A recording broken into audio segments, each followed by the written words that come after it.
এদিকে ঢাকা ৭ আসনের সাবেক সংসদ সদস্য হাজী সেলিমকে অসুস্থ অবস্থায় নেওয়া হয়েছে ঢাকা মেডিকেল কলেজ হাসপাতালে। এ বিষয়ে জানাতে আমাদের সাথে যুক্ত রয়েছেন সহকর্মী শওকত মঞ্জুর শান্ত। তার মাধ্যমে জানাবো আপনাদেরকে সেখানকার সবশেষ পরিস্থিতিগুলো। শান্ত, হাজী সেলিমকে সোমবার গ্রেফতার করার পর তো সেদিনই 5 দিনের রিমান্ড দিয়েছিল আদালত।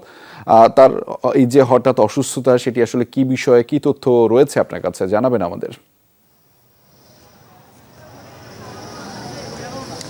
রেজা, আমরা এখানে খবর পেয়েছি যে 11:15টার সময় রাতে তাকে ডিবি কার্যালয়ের একটি গাড়িতে করে ডিবি কার্যালয়ের যারা সদস্যরা রয়েছেন, ডিবি অ্যাপ্রন পরা যে সদস্যরা রয়েছেন, তারা কিন্তু তাকে ঢাকা মেডিকেল কলেজে নিয়ে এসেছেন এবং আমরা এখানে বেশ কিছুক্ষণ তাকে নিয়ে জরুরি বিভাগের যেই প্রাথমিক চিকিৎসা কেন্দ্র রয়েছে সেখানে কিন্তু আমরা থাকতে দেখেছি এবং পরবর্তীতে যে এক্সরে রুম আছে সেই এক্সরে রুমে প্রবেশ করতেও আমরা দেখেছি এবং যতটুকু আসলে আমরা জানতে পেরেছি যে ডিবি কার্যালয়ে তার যে জিজ্ঞাসাবাদ, সেই জিজ্ঞাসাবাদে তিনি হঠাৎ অসুস্থ হয়ে পড়েন এবং তাৎক্ষণিকভাবেই ডিবি সদস্যরা তারা কিন্তু পুলিশের পক্ষ থেকে এখানে তার চিকিৎসার জন্য এখানে দ্রুততম সময় এখানে নিয়ে এসেছেন এবং পরবর্তীতে সার্বিক এখন পর্যন্ত কোনো তথ্য কিন্তু চিকিৎসকদের কাছ থেকে আমরা পাইনি, অথবা ডিবি কার্যালয়ের যারা সদস্যরা এখানে রয়েছেন তারাও এখন পর্যন্ত সাংবাদিকদের সাথে কথা বলেনি। আমরা হয়তো তাদের সাথে কথা বলতে পারলে যৌক্তিকভাবে জানাতে পারবো।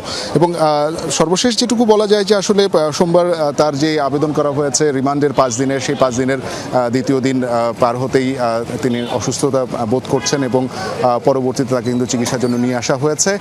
খুব সম্ভবত তাকে নতুন ভবনের, ঢাকা মেডিকেল কলেজের নতুন ভবনের 107 নম্বর কক্ষে তাকে রাখা হতে পারে বলে আমরা এখন পর্যন্ত জানতে পেরেছি। বিস্তারিত জানতে পারলে আপনাদেরকে জানাতে পারবো। রেজা, নিশ্চয়ই আমরা অপেক্ষায় রইলাম। ধন্যবাদ শান্ত আমাদের সাথে যুক্ত হবার জন্য।